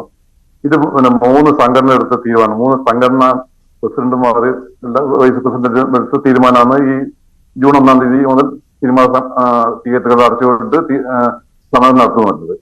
സാധാരണ ഇത് നടപടിക്രമം അനുസരിച്ചിട്ട് ഒന്നുകിൽ ചേംബർ എല്ലാ സംഘടനകളും വിളിച്ചിട്ട് തീരുമാനിക്കണം. അതല്ലെങ്കിൽ 3 ജനറൽ ബോഡി, ഡിസ്ട്രിബ്യൂട്ടേഴ്സിന്റെ ജനറൽ ബോഡി, പ്രൊഡ്യൂസേഴ്സിന്റെ ജനറൽ ബോഡി, ഈ ഫിയോക്ക് ഇന്ന് പ്രകട കമ്പനി തിയേറ്ററിന്റെ സംഘടന ഫിയോക്കിന്റെ ജനറൽ ബോഡി വിളിച്ചിട്ടാണ് അവർ ആദ്യം ജനറൽ ബോഡി വിളിച്ച് തീരുമാനിച്ചതിന് ശേഷം പിന്നെ ചേംബറോ അല്ലെങ്കിൽ പ്രൊഡ്യൂസേഴ്സിനോ തീരുമാനിക്കാം. ഇത് ആന്റണി പെരുമ്പാവൂർ പറഞ്ഞത് 100% ശരിയാണ്, സുരേഷ് കുമാർ പറഞ്ഞത് ശരിയാണ്. പിന്നെ സുരേഷ് കുമാറിന്റെ ഭാഗത്ത് പറ്റിയ തെറ്റ് സ്വന്തമായിട്ട് ഒരു എക്സിക്യൂട്ടീവ് ഒരു ഏതാനും ആൾക്കാർ മാത്രം വിളിച്ചുകൊണ്ടുള്ള തീരുമാനം മാധ്യമങ്ങൾക്ക് നടപ്പിലാക്കുന്ന പറഞ്ഞ കാര്യം മാത്രം തെറ്റുള്ളത്. ഈ സുരേഷ് കുമാർ പറഞ്ഞ വലിയ ഒരു കോവിഡ് കാലത്ത് ഉണ്ടായ ശമ്പള കുറവും അതിന്റെ ഇപ്പൊ 4-5 രൂപയാണ് ഈ ആർട്ടിസ്റ്റുകൾ വാങ്ങിക്കുന്നത്. ടെക്നീഷ്യന്മാരും അതേപോലെ വാങ്ങിക്കുന്നത്. കുറച്ചും വോയിസും ഈ മറ്റേ ഫെസ്കന്റെ ആൾക്കാർ വെച്ചിട്ട് ബാക്കി എല്ലാവരും 100%, 200%, 500% വർധനം ആയിക്കഴിഞ്ഞു. പക്ഷെ അതുകൊണ്ടൊന്നും ഈ മലയാള സിനിമയുടെ ഇന്ത്യ ലോക സിനിമ എല്ലാ സ്ഥലത്തും നടക്കുന്ന കാര്യം തന്നെയാണ്. നല്ല കണ്ടന്റ് കൊണ്ട് നല്ല ഇപ്പൊ ഓടാത്തതിന്റെ മെയിൻ കാരണം നല്ല കഥയില്ലായ്മ ഉണ്ടത്. ഇപ്പൊ മമ്മൂട്ടിന്റെ അവസാനത്തെ ഒരു പടം വന്നു. ആ മമ്മൂട്ടിന്റെ കഴിഞ്ഞ പടം സൂപ്പർ ഹിറ്റ് ആയിട്ട് പോയി. ഈ പടത്തിൽ ഒരു കണ്ടന്റ് ഇല്ല, ആ പടം ഓടില്ല അങ്ങോട്ട്. അതുകൊണ്ട് ആ എല്ലാ പടങ്ങളിലും മോശമായി നിൽക്കും. രണ്ടാമത്തെ കാര്യം രഞ്ജിത്ത്, ഇവിടെ ഇപ്പം മെയിനായിട്ട് മലയാള സിനിമക്ക് തിയേറ്ററുകൾക്ക് സിനിമ കൊടുക്കുന്നതെല്ലാം ഈ ആർട്ടിസ്റ്റുകളുടെ കമ്പനി വന്നു. സുരേഷ് ഗോപി യോജിച്ച് ബാക്കി എല്ലാ ആർട്ടിസ്റ്റുകൾക്കും അവരുടെ പ്രൊഡക്ഷൻ യൂണിറ്റ് ഉണ്ട്. അതേസമയത്ത് പ്രൊഡ്യൂസേഴ്സിന് വളരെ ദുർലഭമായിട്ടാണ് ഇപ്പൊ ഡേറ്റ് കൊടുക്കുന്നില്ലോ. എടുക്കാൻ പ്രൊഡ്യൂസേഴ്സ് ഇല്ല. വല്ലപ്പോഴും ദുബായിൽ നിന്നും അമേരിക്കയിൽ നിന്നും വല്ലപ്പോഴും പ്രൊഡ്യൂസേഴ്സ് വന്നിട്ട് അവരെ ഈ നേരത്തെ ജോസ് തോമസ് പറഞ്ഞ മാതിരി അവരെ വാചകരിൽ പെട്ടുപോയിട്ട് അല്ലെങ്കിൽ പുറത്ത് മേന്മാരെ വാചകരിൽ പെട്ടുപോയിട്ട് എവിടെയെങ്കിലും അവരുടെ എന്തെങ്കിലും തട്ടിപ്പാക്കി കൂടാതെ പൈസയോ അല്ലെങ്കിൽ വേറെ അധ്വാനിച്ച് ഉണ്ടാക്കിയ പൈസയോ അല്ലെ ബാങ്കിൽ നിന്ന് തിരുവല്ലാക്കിയ പൈസകളെ കൊണ്ടാണ്ട് നശിപ്പിച്ച് ഓനെ അവിടെ സർക്കാരിനായിട്ട് മാറിയാണ്. ഇവിടെ യഥാർത്ഥ പ്രൊഡ്യൂസേഴ്സിന്റെ എനിക്കോ അല്ലെ സെഞ്ചുറി പിക്ചേഴ്സിന് ഡേറ്റ് കൊടുക്കൂല അങ്ങോട്ട് ആർട്ടിസ്റ്റുകൾ. പിന്നെ ഈ ഇപ്പൊ ഇവർ തർക്കം പിടിക്കുന്നതിന്റെ ഈ പ്രൊഡ്യൂസേഴ്സിന്റെ ആർട്ടിസ്റ്റുകൾ പ്രൊഡ്യൂസേഴ്സായ അവർക്ക് വേണ്ടിയിട്ടാണ് ഈ സുരേഷ് കുമാർ അടിപൊളി കൂടുന്നത്. പടം ഓടാത്ത ഒരിക്കലും നമ്മളെ ആരും വിചാരിച്ചാൽ നടക്കാത്ത കണ്ടന്റ് ഉണ്ടെങ്കിൽ പടം ഓടും. അതെല്ലാം ഇപ്പൊ എത്രയോ ചെറിയ പടങ്ങൾ ഓടിയ ചരിത്രം നമ്മുടെ മുമ്പിലുണ്ടല്ലോ. ഇപ്പൊ ഈ കഴിഞ്ഞ ഡിസംബർ മുതൽ ജനുവരി മാസം വന്ന എല്ലാ പടങ്ങളും മോശം തന്നെയാണ്. അതേസമയം ഈ ഇറ്റ് കൊടുക്കുന്ന പടങ്ങൾ ഉണ്ടായിട്ടുണ്ട്. ഇവിടെ തീരുമാനിക്കേണ്ടത് ഒരു സ്വന്തമായിട്ട് 1-2 സംഘടനകളുടെ പ്രസിഡന്റുമാരല്ല തീരുമാനിക്കേണ്ടത്. അതാണ് ജനബോഡി വിളിച്ച് ചേംബർ തീരുമാനിക്കണം. ചേംബർ എല്ലാ സംഘടനയും വിളിച്ചിട്ട് തീരുമാനം എടുക്കണം. ഒരു സംഘടന ജനബോഡി വിളിക്കാതെ ഏകീകരണ തീരുമാനം നടപ്പിലാക്കി കഴിഞ്ഞാൽ ഈ 100% ശരി അശ്വന്ത് ഇവിടെ നമുക്ക് ഈ കണ്ടന്റിന്റെ പ്രശ്നം വളരെ പ്രധാനമാണ്. താങ്കളും ഈ പറഞ്ഞ പോലെ റിവ്യൂ ചെയ്യുന്ന ഒരാളാണ്. കണ്ടന്റ് ഇല്ലാത്ത പടങ്ങൾ തിയേറ്ററിൽ ഓടില്ല. പക്ഷേ ഈ അനിയന്ത്രിതമായ ഈ പ്രതിഫല വർധനവ്, സിനിമയുടെ പ്രൊഡക്ഷൻ കോസ്റ്റ് വല്ലാതെ കൂടുന്നത്, ഷൂട്ടിംഗ് ദിവസങ്ങൾ വർദ്ധിക്കുന്നത്, ഒരു നിർമ്മാതാവിനെ വിളിച്ചിട്ട് 4-5 കോടി രൂപയ്ക്ക് പടം തീർക്കുമെന്ന് പറയുന്നു, അതിനുശേഷം അത് 20 കോടിയിലേക്കൊക്കെ എത്തുന്ന പശ്ചാത്തലം ഉണ്ടാകുന്നു. അതും സിനിമയെ ഒരു വലിയ നഷ്ടം. സിനിമ പരാജയപ്പെട്ടാൽ പോലും അത്യാവശ്യം ചെറിയ കോസ്റ്റിലൊക്കെ എടുത്ത പടമാണെങ്കിൽ നിർമ്മാതാവിനെ പിടിച്ചു നിൽക്കാം. ഇപ്പോൾ ഇത് കുടുംബം വിറ്റ്, കാറും വിറ്റ്, വീടും വിറ്റ്, എഴുത്തലിൽ പോലും താമസിക്കുന്ന നിർമ്മാതാക്കളുണ്ടോ എന്ന് പറയുമ്പോൾ മലയാള സിനിമയിലെ ഈ പ്രശ്നങ്ങളെ ചൂണ്ടിക്കാണിക്കുകയല്ലേ സുരേഷ് കുമാർ ചെയ്തത്? രഞ്ജിത്ത്, ഇത് മലയാള സിനിമയിൽ മാത്രമല്ല, ലോകത്തിന്റെ മലയാള സിനിമയിൽ മാത്രമല്ല, ഇന്ത്യൻ സിനിമയിലെ എല്ലാ തെലുങ്കിലായാലും തമിഴിലായാലും. താങ്കളോടല്ല, ഇവിടെ അശ്വന്ത് ഗോക്ക്. ശരി കേൾക്കാവോ? കേൾക്കാം. അതായത് നേരത്തെ മിസ്റ്റർ ജോസ് തോമസ് പറഞ്ഞതിന് എനിക്കും പറയാനുള്ളത്, ആളുകൾ ഒരു പ്ലാനിംഗ് ഇല്ലാതെ ഒരു പൈലറ്റ് സ്റ്റഡി പോലും നടത്താതെ കുറച്ച് ഫണ്ടും ഇവിടെ നിങ്ങൾ റേസ് ചെയ്തിട്ട് ചാടിക്കാരി കണ്ടന്റ് നോക്കാതെ സിനിമയുടെ ഒരു കൃത്യമായ സ്റ്റഡീസ് നടത്താതെ അങ്ങനെ നിർമ്മാതാക്കളെ വിട്ടിട്ടുണ്ടെങ്കിൽ ആ നിർമ്മാതാവ് തന്നെയാണ് അതിന് ഉത്തരവാദി. അതിന് മറ്റുള്ളവരും ബ്ലെയിം ചെയ്തിട്ട് വേറെ സിനിമ എടുക്കുന്ന ആളുകളെ മറ്റ് പ്രൊഡ്യൂസേഴ്സിനെ ബ്ലെയിം ചെയ്തിട്ട് കാര്യമില്ല. പിന്നെ നടന്മാരുടെ അല്ലെങ്കിൽ താരങ്ങളുടെ പ്രതിഫലം കൂടുക പറയുമ്പോൾ ഒരു നടന് മാർക്കറ്റ് വാല്യൂ വർദ്ധിക്കുമ്പോൾ സ്വാഭാവികമായിട്ട് പ്രതിഫലം കൂടും. കാരണം ആ ആൾക്ക്, ആ ഒരു വ്യക്തിക്ക്, ആ നടന് അത്രയും ആളുകളെ തിയേറ്ററിൽ കയറ്റാനുള്ള കപ്പാസിറ്റി ഉള്ളതുകൊണ്ടാണ് പിന്നെ ആ നടന്റെ പ്രതിഫലം കൂടി വരുന്നത്. എല്ലാ ആളുകളും തുടക്കത്തിൽ ആദ്യം പുതുമുഖമായിട്ട് വരുന്ന സമയത്ത് വലിയ പ്രതിഫലം വാങ്ങിക്കുന്നില്ലല്ലോ. പിന്നെ സ്ഥിരമായിട്ട് പടങ്ങൾ ഹിറ്റായിക്കൊണ്ടിരിക്കുന്ന സമയത്ത് ഒരു നടന് അല്ലെങ്കിൽ നടിക്ക് കൂടുതൽ ക്രൗഡിനെ പുള്ള് ചെയ്യാനുള്ള ക്രെഡിബിലിറ്റി ഉണ്ടെങ്കിലാണ് ആ നടന്റെ പ്രതിഫലം കൂടും. അത് ഇന്ന നടൻ ഞാൻ പറയുന്നില്ല, ഇപ്പൊ അടുത്ത കാലത്തായിട്ട് പല നടന്മാർക്കും അങ്ങനെ കപ്പാസിറ്റി ഉണ്ടായിക്കൊണ്ടിരിക്കുന്നുണ്ട്. അപ്പോഴും അതിനെയൊന്നും കുറ്റം പറഞ്ഞിട്ട് കാര്യമില്ല. നിർമ്മാതാവിന് അഫോർഡ് ചെയ്യാൻ പറ്റണം. പറ്റില്ലെങ്കിൽ ആ നടൻ പിന്മാറും. അഫോർഡ് ചെയ്യാൻ പറ്റുന്ന നിർമ്മാതാവിന് ഡേറ്റ് കൊടുക്കും, അല്ലെങ്കിൽ കണ്ടന്റ് മാത്രം അനുസരിച്ച് ഡേറ്റ് കൊടുക്കും. പിന്നെ ഈ പറഞ്ഞ ആരോ തൊഴുത്തിൽ കിടത്തുന്നൊക്കെ പറയുന്ന സംഭവം എന്ന് പറഞ്ഞാൽ അത് പ്ലാനിങ് ഇല്ലാത്തതിന്റെ പ്രശ്നമാണ്. 5 കോടി 6 കോടിക്ക് എടുക്കാൻ നോക്കിയ പടം 20 കോടി എന്ന് പറഞ്ഞു കഴിഞ്ഞാൽ അതൊന്ന് ആലോചിച്ച് നോക്ക്. ഇരട്ടി പൈസയില്ല. ഇത്രയും പൈസ എടുത്ത് കൊടുക്കുമ്പോൾ ഇദ്ദേഹത്തിന് ബോധം ഉണ്ടായിരുന്നില്ല ഞാൻ ചോദിക്കുന്നത്. കാരണം ഇതിനൊരു ലിമിറ്റ് ഇല്ലേ? നമുക്ക് ഒരു കോമൺ സെൻസ് വേണ്ടേ? ഒരു പണം സ്പെൻഡ് ചെയ്യും. അത് സിനിമയിൽ ഏത് ബിസിനസ്സിലായി കഴിഞ്ഞാലും ഇത് നമുക്ക് തിരിച്ചു കിട്ടുമോ ആലോചിക്കണ്ടേ? അതിൽ അഭിനയിച്ചിരിക്കുന്ന ആളുകൾ എന്ന് പറഞ്ഞു കഴിഞ്ഞാൽ വളരെ അത്ര സ്റ്റാർ വാല്യൂ ഉള്ള കാസ്റ്റിംഗ് ഒന്നുമല്ല. ഒരു പടത്തിന്റെ സ്പിൻ ഓഫ് അപ്പൊ സ്വാഭാവികമായിട്ട് ഇങ്ങനെ സംഭവിക്കുന്ന സമയത്ത് അതൊരു കോമൺ സെൻസ് ഇല്ലാത്ത തന്നെ പ്രശ്നമായിട്ടാണ് ഞാൻ പറയുള്ളൂ. ഒരു ബിസിനസ് ഒരു ഇൻഡസ്ട്രിക്ക് അത് ചെയ്യുന്ന സമയത്ത് അത് കുറച്ചെങ്കിലും ഒരു പൈലറ്റ് സ്റ്റഡി അതിനെ കുറിച്ച് ഉണ്ടായിരിക്കണം. അത് ധാരണമാണ്. പിന്നെ ശ്രീ സുരേഷ് കുമാർ പറഞ്ഞിട്ടുള്ള കാര്യങ്ങൾ കുറെ പ്രൊഡ്യൂസേഴ്സ് ഇങ്ങനെ പെട്ടുപോയിട്ടുണ്ടെങ്കിൽ അതൊരു സംഘടനാ നിലയ്ക്ക് ഇടപെടുന്നത് നല്ല തന്നെയാണ്. സംഘടിതമായിട്ട് പല കാര്യങ്ങൾ ചെയ്യേണ്ടതായിട്ട് വരും. പക്ഷേ വേറെ ആരും പിന്നെ നടന്മാർ പ്രൊഡ്യൂസ് ചെയ്യാൻ പാടില്ല, അല്ലെങ്കിൽ ഇനി മുതൽ സിനിമ പ്രദർശിപ്പിക്കാൻ അനുവദിക്കില്ല എന്ന് പറയുന്നത് ഒരു ശശാധിപത്യ നിലപാടുകളുള്ള ഒരു പരിപാടിയില്ല. അത് ഒരിക്കലും ഇവിടെ നാട്ടിൽ നടക്കാനും പോകുന്നില്ല. ഇതൊന്നും ഒരു പ്രത്യേക സംഘടനയ്ക്ക് കൺട്രോൾ ചെയ്യാൻ പറ്റുന്ന കാര്യമില്ല. അതിന് കൃത്യമായിട്ടുള്ള ഒരു ജനാധിപത്യ രാജ്യത്ത് അതിൻ്റെ വ്യവസ്ഥകളില്ലേ. തീർച്ചയായും തിരിച്ചു വരാം. വിനു കിരീത്ത്, ഇവിടെ നമുക്ക് ഈ നടന്മാരുടെ പ്രതിഫലത്തെക്കുറിച്ചും സിനിമയുടെ പ്രൊഡക്ഷൻ കോസ്റ്റ് വർദ്ധിക്കുന്നതിനെക്കുറിച്ചും ഒക്കെ വർഷങ്ങളായി സിനിമാ രംഗം ചർച്ച ചെയ്യുന്നൊരു വിഷയമാണ്. അതിനൊരുപാട് ഇടപെടലുണ്ടായിട്ടുണ്ട്. ഈ നടന്മാരെ അമ്മ സംഘടനയുമായൊക്കെ ചർച്ചകൾ നടന്നിട്ടുണ്ട് എന്നാണ് മനസ്സിലാക്കുന്നത് പ്രൊഡ്യൂസേഴ്സിൻ്റെ. അതുപോലെ അന്നേരം ചില എഗ്രിമെൻ്റ് ഒക്കെ ഉണ്ടാക്കിയ പശ്ചാത്തലമൊക്കെ ഉണ്ടായിരുന്നു. കോവിഡിന് ശേഷം ഈ കൂടുതൽ നടന്മാർ കൂടി നിർമ്മാതാക്കളാകുന്ന ഒരു സാഹചര്യത്തിലേക്ക് സിനിമാ മേഖല കടന്നു വന്നു. അതും സുരേഷ് കുമാറിനെ ചൊടിപ്പിച്ചിട്ടുണ്ട്, അല്ലെങ്കിൽ നിർമ്മാതാക്കളെ ചൊടിപ്പിച്ചിട്ടുണ്ട്. കാരണം നിർമ്മാതാക്കൾ തന്നെ സിനിമ എടുക്കണം, എന്തിനാണ് സിനിമാ താരങ്ങൾ സിനിമ എടുക്കുന്നതെന്ന ചോദ്യമൊക്കെ ഉയരുന്നുണ്ട്. അങ്ങനെ ഇത്തരത്തിൽ നിരവധി ചോദ്യങ്ങൾ, അതിൻ്റെ കാര്യങ്ങൾ, അതിനെ തുടർന്നാണ് ഇങ്ങനെ ഒരു സമരമൊക്കെ പ്രഖ്യാപിക്കപ്പെടുന്നത്. അങ്ങനെ ഇപ്പോൾ ഉള്ള രീതിയിലേക്ക് സിനിമാ രംഗത്തെ രക്ഷപ്പെടുത്താനായി വരുന്ന നിർമ്മാതാക്കൾക്ക് എന്തെങ്കിലും ആശ്വാസം പകരാനായി ഒരു നിർമ്മാതാവ് ഇത്തരം കാര്യങ്ങൾ പറയുമ്പോൾ അദ്ദേഹത്തെ ഒറ്റപ്പെടുത്തുകയാണോ വേണ്ടത്? നോക്കൂ, 5 ലക്ഷം രൂപ തൊട്ട് 50 ലക്ഷവും 5 കോടിയും 50 കോടിക്കും സിനിമ എടുക്കുന്ന കാലഘട്ടത്തിലുള്ള ഒരു വ്യക്തിയാണ് സുരേഷ് കുമാർ. 24 വയസ്സിൽ സിനിമയിൽ വന്നതാണ്. അദ്ദേഹത്തിന് ഈ സിനിമയുടെ എല്ലാ വശങ്ങളും അറിയാം. അപ്പോൾ ശരിക്കും പറഞ്ഞാൽ അദ്ദേഹം നല്ല ഉദ്ദേശത്തോടെ പറയുമ്പോൾ ഇതൊരു ചർച്ചയിൽ ഇപ്പോൾ പറഞ്ഞ പോലെ ജോസ് തോമസ് ഉണ്ടായിരുന്നു, സുരേഷ് കുമാർ ഉണ്ടായിരുന്നു, ഫിയോക്കിൻ്റെ ആൾക്കാരുണ്ടായിരുന്നു, ഡിസ്ട്രിബ്യൂട്ടേഴ്സ് ഉണ്ടായിരുന്നു. എന്നാൽ പ്രസിഡന്റിൻ്റെ അഭാവത്തിൽ വൈസ് പ്രസിഡൻ്റായിട്ടുള്ള പുള്ളി പത്രസമ്മേളനത്തിൽ പറയേണ്ടി വന്നിടത്താണ് പുള്ളി എല്ലാവരും കൂടെ ഇപ്പോൾ ഇത് ചെയ്യുന്നത്. ഒരു കാര്യം ഞാൻ പറയട്ടെ, സിനിമ എന്ന് പറയുന്ന മേഖല നിർമ്മാതാക്കൾക്ക് കൈവിട്ട് പോയെങ്കിൽ അതിൻ്റെ പൂർണ്ണ ഉത്തരവാദിത്വം നിർമ്മാതാക്കൾക്ക് തന്നെയാണ്. ഞാനും കുറച്ച് സിനിമകൾ നിർമ്മിച്ചതാണ്. മാട്ടുപ്പെട്ടി മച്ചാൻ ജോസ് തോമസ് സംവിധാനം ചെയ്യുമ്പോൾ ഞാൻ ആദ്യം പറഞ്ഞ കണ്ടീഷൻ, എൻ്റെ ബഡ്ജറ്റ് ഇത്രയാണ്, മാർത്താണ്ഡത്താണ് ലൊക്കേഷൻ. അപ്പോൾ മുകേഷ് ഉൾപ്പെടെ ഉള്ളവർ ചോദിച്ചു, അയ്യോ മാർത്താണ്ഡത്ത് വെച്ചാൽ തിരുവനന്തപുരത്ത് നിന്ന് പോയി വരുമ്പോൾ തിരുവനന്തപുരത്ത് പോയിട്ട് വരാൻ പറ്റില്ല, മാർത്താണ്ഡത്ത് താമസിക്കണം. വേണമെങ്കിൽ നാഗർകോവിലിൽ മുകേഷിന് റൂം എടുത്ത് കൊടുക്കാം, ബാക്കി എല്ലാവരും മാർത്താണ്ഡത്ത് താമസിക്കണം, എൻ്റെ സബ്ജക്റ്റ് അവിടെ ചെയ്യണം, എൻ്റെ ഇതാണ് എൻ്റെ ബഡ്ജറ്റ്, സൗകര്യമുള്ളവർ ചെയ്താൽ മതി. ജോസ് തോമസ് ഉൾപ്പെടെ ഉള്ളവർ സഹകരിച്ചു. തീരുമാനിക്കേണ്ടത് നിർമ്മാതാവ് തന്നെ ആയിരുന്നു. പക്ഷേ ഒരു കാര്യം ഞാൻ പറയട്ടെ, ഇപ്പോൾ സുരേഷ് കുമാർ പറഞ്ഞത് ശരിക്കും പറഞ്ഞാൽ നിങ്ങളൊന്ന് ആലോചിച്ച് നോക്കണം. കോവിഡിന് മുമ്പേ മലയാള സിനിമയിൽ താരങ്ങൾ സിനിമ നിർമ്മിക്കുന്നത് വളരെ കുറവായിരുന്നു. OTT എന്നൊരു സംഭവം വന്നപ്പോൾ താരങ്ങൾക്ക് മനസ്സിലായി ഞങ്ങൾ നിർമ്മിക്കാം. അപ്പോൾ എന്ത് പറ്റി? ഇത് ഒരു 20 കോടി മുടക്കുന്ന നിർമ്മാതാവ് തന്നെ ഇതൊരു 30 കോടിയായിന്ന് വൈഡായിട്ടൊരു പബ്ലിസിറ്റി ഇൻഡസ്ട്രിക്കകത്ത് കൊടുക്കുമ്പോൾ OTT-കാർ നോക്കണോ ഈ പടം 30 കോടിയായി, എന്നിട്ട് ഇതൊരു 50 കോടി 60 കോടി കളക്ട് എന്ന് പറയുമ്പോൾ ഒരു പുതിയ നിർമ്മാതാവ് വരുമ്പോൾ ഈ സിനിമ ചെയ്യാതാൽ എനിക്കൊരു 50 കോടി 60 കോടി കിട്ടും എന്ന് പറഞ്ഞിട്ടൊരു നിർമ്മാതാവ് വരുമ്പോൾ എന്ത് പറ്റും? ഇപ്പം ഞങ്ങളുടെ റേറ്റൊക്കെ ഒന്ന് കൂട്ടി കേട്ടോ. അപ്പോഴും നിർമ്മാതാവ് കാൽക്കുലേറ്റ് ചെയ്യുന്ന 30 മുടക്കിയെടുത്ത് 60 കോടി കിട്ടിയെങ്കിൽ ഞാൻ ഒരു 10 കോടിയും കൂടെ താരങ്ങൾക്കൊക്കെ വേണ്ടി മുടക്കിയാലും എനിക്ക് 20 കോടി ലാഭമാണ്, ഞാൻ നിർമ്മാതാവ് ആവുന്നു. ഇങ്ങനെ ഇറങ്ങി തിരിക്കുന്നവരാണ് കൂടുതലും. പിന്നെ ഞാൻ ഈ അടുത്ത കാലത്ത് ഒരു നിർമ്മാതാവ് എന്നോട് പറഞ്ഞ അയാളുടെ കയ്യിലിരിക്കുന്ന വാച്ചുകളുടെ കണക്ക് പറയുകയാണ്. ഒരു സിനിമയിൽ ഒരു നടൻ തന്നെ 10 ഡ്രസ്സിന് 10 വാച്ച് ഇടുന്നു. ഇതൊക്കെ സമ്മതിച്ചു കൊടുത്തത് നിർമ്മാതാക്കൾ തന്നെയാണ്. ഒരു സർക്കാർ ഉദ്യോഗസ്ഥന് ശമ്പളം കിട്ടിക്കഴിഞ്ഞാൽ അവനത് എന്ത് ചെയ്യണം എന്നുള്ള അറിയണ്ട. ഞാൻ പറഞ്ഞത് ഈ ക്യാരവാൻ, നീ ക്യാരവാനിൽ കിടന്നോ, നീ സ്വന്തം പൈസയ്ക്ക് ക്യാരവാൻ ആക്ക്, നിനക്ക് കൊഞ്ച് കഴിക്കണോ, നീ നിന്റെ പൈസയ്ക്ക് കൊഞ്ച് വാങ്ങിച്ച് കഴിക്കാൻ പണ്ട് നിർമ്മാതാക്കൾ പറയണമായിരുന്നു. അങ്ങനെയാണ് സുരേഷ് കുമാർ ഇന്ന് അതിനാണ് അദ്ദേഹത്തെ ഒറ്റപ്പെടുത്തുന്നത്. ആന്റണി പെരുമ്പാവൂരൊക്കെ അദ്ദേഹത്തിനെതിരെ തിരിയുന്നത്, പൃഥ്വിരാജും ഉണ്ണി മുകുന്ദനും ഒക്കെ അദ്ദേഹത്തിനെതിരെ തിരിയുന്നതൊക്കെ അതിന്റെ പശ്ചാത്തലത്തിലാണ്.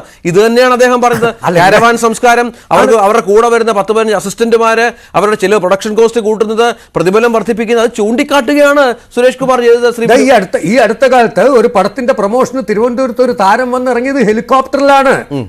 താരം വന്നിറങ്ങി ഹെലികോപ്റ്ററിൽ ഇറങ്ങിയതിന് നിർമ്മാതാവ് കൊടുക്കും. അതിന്റെ ചെലവ് നിർമ്മാതാവ് കൊടുത്തു. മാത്രമല്ല അദ്ദേഹത്തോടൊപ്പം ഒരു സ്റ്റാർ ഹോട്ടൽ അദ്ദേഹത്തിന്റെ സഹായിയും താമസിക്കുന്നു. പ്രൊമോഷൻ നിർമ്മാതാവിന് മാത്രം മതിയോ? താരങ്ങൾ ഉണ്ടാവുന്ന എങ്ങനെയാണ്? പടങ്ങൾ ഹിറ്റാവുമ്പോഴാണ്. ഇവരെല്ലാം ഒരു കാലത്ത് പുതുമുഖങ്ങളായിരുന്നില്ലേ? അപ്പോൾ ഞാൻ പറയുന്നത്, ഞാൻ നിർമ്മാതാക്കളെ തന്നെ കുറ്റപ്പെടുത്തുകയാണ്.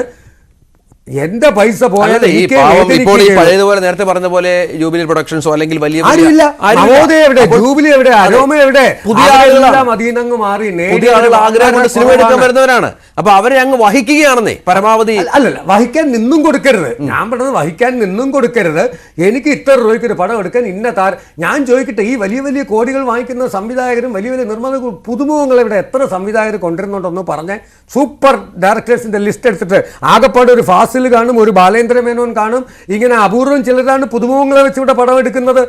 പിന്നെ തിരക്കഥാകൃത്തുക്കൾ പൈസ വാങ്ങിക്കുന്നു, സംവിധായകൻ പൈസ വാങ്ങിക്കുന്നു എന്നൊക്കെ പറഞ്ഞാൽ കോടികൾ വാങ്ങിക്കുന്ന സംവിധായകരെയും തിരക്കഥാകൃത്തുക്കളും ഇപ്പോൾ ഉണ്ടായിരിക്കാം.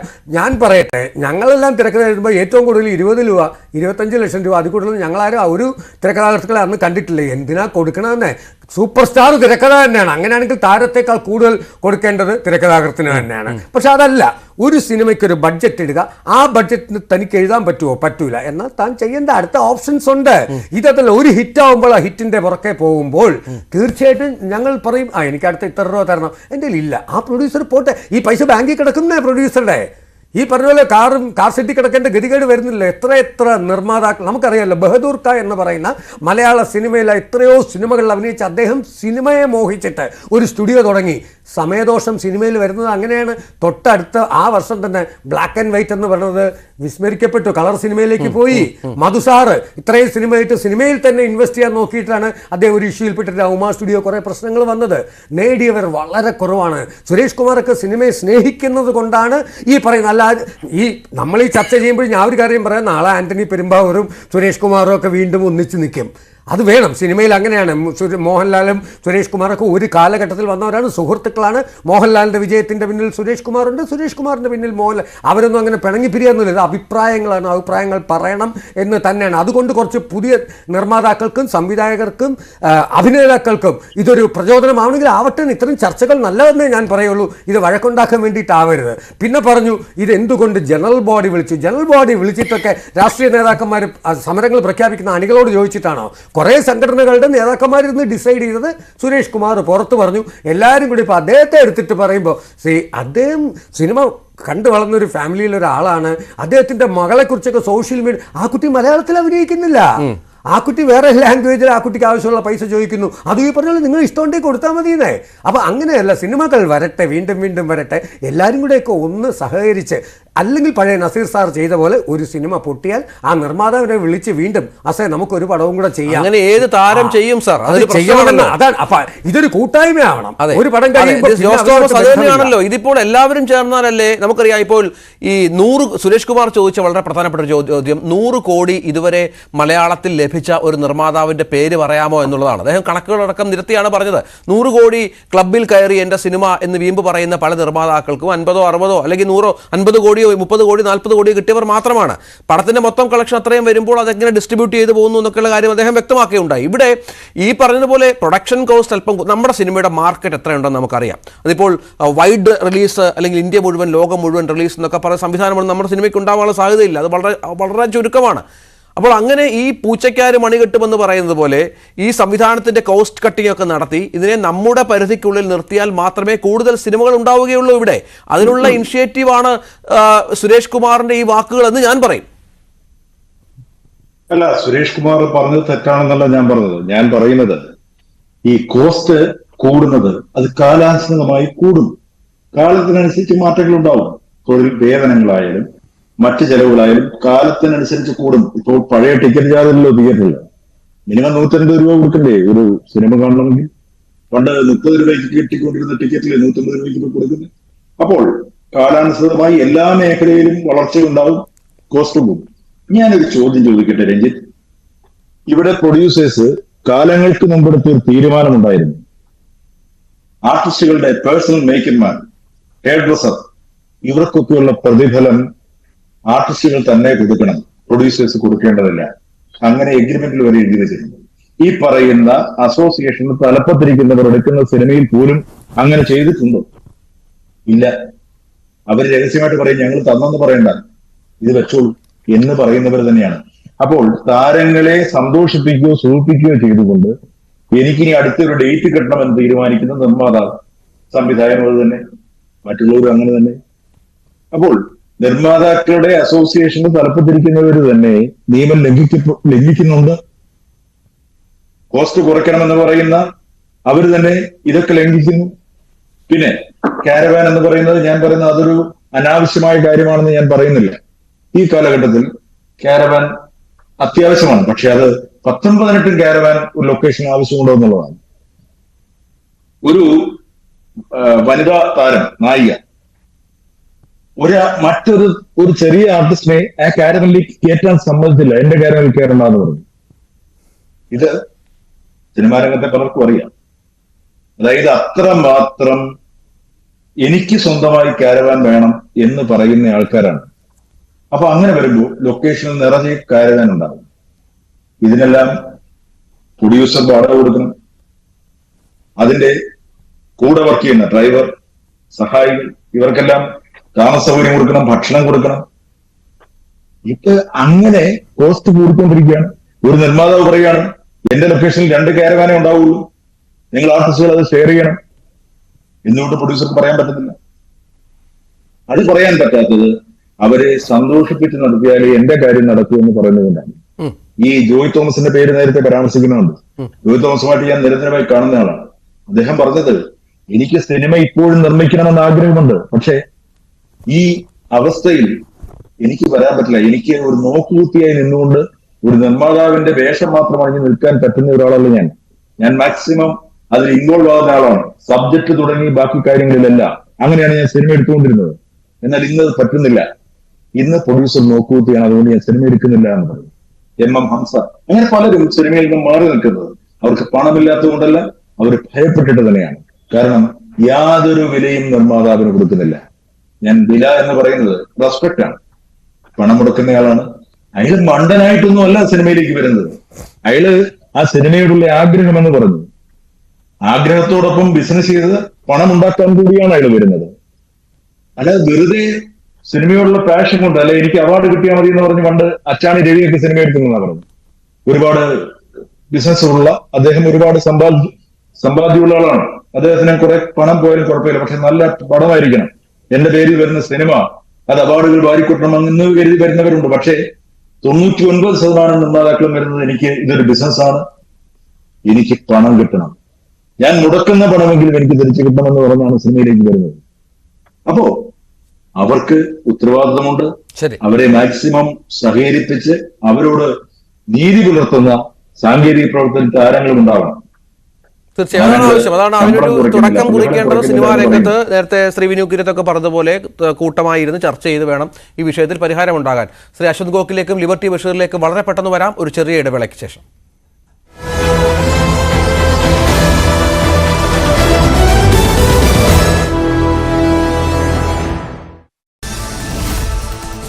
വന്യജീവി ആക്രമണം തുടരുന്നതിനിടെ വീണ്ടും വിവാദ പരാമർശവുമായി വനമന്ത്രി AK ശശീന്ദ്രൻ. വന്യജീവി ആക്രമണത്തിന് ശാശ്വത പരിഹാരമില്ലെന്ന് മന്ത്രി. സംസ്ഥാനത്ത് ഇനിയൊരു വാഹനാപകട മരണമോ ആത്മഹത്യയോ ഉണ്ടാകില്ലെന്ന് ആർക്കെങ്കിലും പറയാൻ കഴിയുമോ? വനവാസികളല്ലാത്തവർ എന്തിനാണ് വനത്തിനുള്ളിൽ പ്രവേശിക്കുന്നതെന്ന നിലപാടും മന്ത്രി ആവർത്തിച്ചു. താൻ രാജിവെച്ചാൽ പ്രശ്നപരിഹാരമാകില്ലെന്നും മന്ത്രി.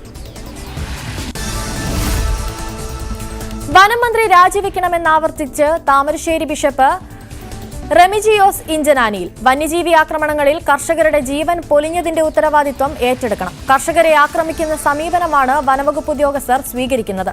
വന്യജീവി ആക്രമണ വിഷയത്തിൽ ശക്തമായ സമരവുമായി മുന്നോട്ടു പോകുമെന്നും താമരശ്ശേരി ബിഷപ്പ്. ബിഷപ്പുമാർക്ക് മറുപടിയുമായി മന്ത്രി AK ശശീന്ദ്രൻ. ബിഷപ്പുമാർ നല്ല രീതിയിൽ സംസാരിക്കുന്നവരാണെന്നാണ് ധരിച്ചത്. രാജിവെക്കണമെന്ന് പറയുന്നത് രാഷ്ട്രീയമാണെന്നും ശശീന്ദ്രൻ പറഞ്ഞു. താമരശ്ശേരി, ഇടുക്കി ബിഷപ്പുമാരുടെ സർക്കാരിനെതിരായ പരാമർശത്തിലാണ് മന്ത്രിയുടെ പ്രതികരണം. AK ശശീന്ദ്രൻ രാജിവെക്കണമെന്ന ബിഷപ്പുമാരുടെ അഭിപ്രായത്തോട് യോജിപ്പില്ലെന്ന് LDF കൺവീനർ TP രാമകൃഷ്ണൻ. എന്നാൽ വനം വകുപ്പ് മന്ത്രിയുടെ വിവാദ പരാമർശങ്ങളോട് LDF കൺവീനർ അകലം പാലിച്ചു.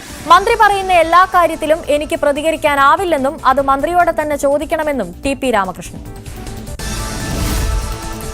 വനമന്ത്രിയെ വഴിയിൽ തടഞ്ഞ കേസിൽ യൂത്ത് കോൺഗ്രസ് ഇടുക്കി ജില്ലാ പ്രസിഡന്റ് ജാമ്യമില്ലാ വകുപ്പ് പ്രകാരം അറസ്റ്റിൽ. മന്ത്രിയെ കരിങ്കൊടി കാണിക്കുകയും മന്ത്രിയുടെ സുരക്ഷയ്ക്കായി ഉണ്ടായിരുന്ന പോലീസ് ഉദ്യോഗസ്ഥരുടെ കൃത്യനിർവഹണം തടസ്സപ്പെടുത്തുകയും ചെയ്ത കേസിലാണ് അറസ്റ്റ്.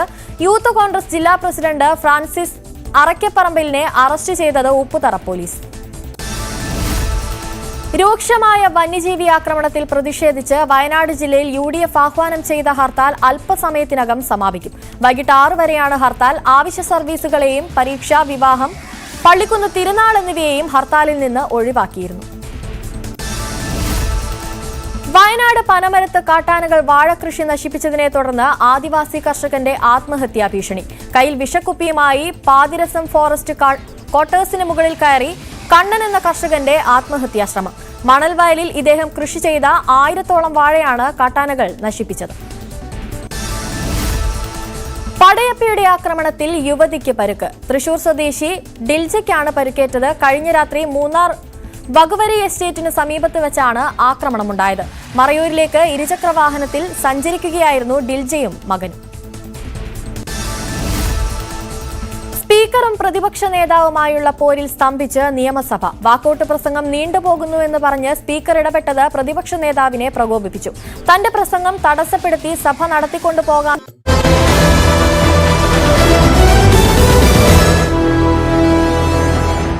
ശ്രീ അശ്വന്ത് ഗോക്ക്, എന്തായാലും നമുക്ക് ഈ പറഞ്ഞ കണക്കുകളൊക്കെ വെച്ച് നോക്കുമ്പോൾ, കഴിഞ്ഞ വർഷത്തെ സിനിമകളുടെ കണക്കുകൾ, ഈ വർഷത്തെ കണക്കുകളൊക്കെ വെച്ച് നോക്കുമ്പോൾ സിനിമയിൽ എത്ര സിനിമകൾക്ക് ലാഭം കിട്ടിയിട്ടുണ്ട് എന്നുള്ളത് വളരെ വ്യക്തമാണ്.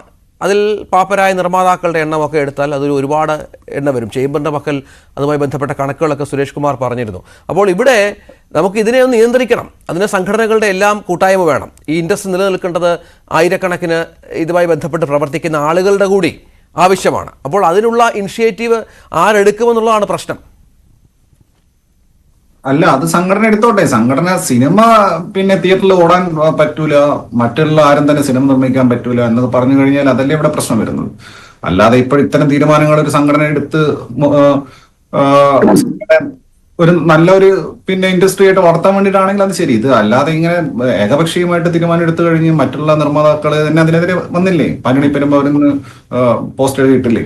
അപ്പോഴിതൊരു കൺസൾട്ടേഷൻ വേണ്ടേ? അതാണ് ഞാൻ ഈ കാര്യത്തിൽ പറയാൻ വേണ്ടി ആഗ്രഹിക്കുന്നത്. ശ്രീ ലിബർട്ടി ബഷീർ, ഇവിടെ നേരത്തെ പറഞ്ഞതുപോലെ തിയേറ്ററുകൾ അടച്ചിട്ടുള്ള സമരം അത് ഈ ജൂൺ മാസം മുതൽ ആരംഭിക്കുന്നു എന്നാണ് ശ്രീ സുരേഷ് കുമാർ പറഞ്ഞത്. ഇവിടെ നിയന്ത്രണം എല്ലാത്തിലും ആവശ്യമാണ്. ഇൻഡസ്ട്രി നിലനിൽക്കേണ്ട പശ്ചാത്തലമുണ്ട്. താങ്കളൊക്കെ തിയേറ്റർ ഉടമയായതുകൊണ്ട് അറിയാം എത്ര സിനിമകൾക്ക് ആൾ കയറുന്നുണ്ട് എന്നുള്ളത്.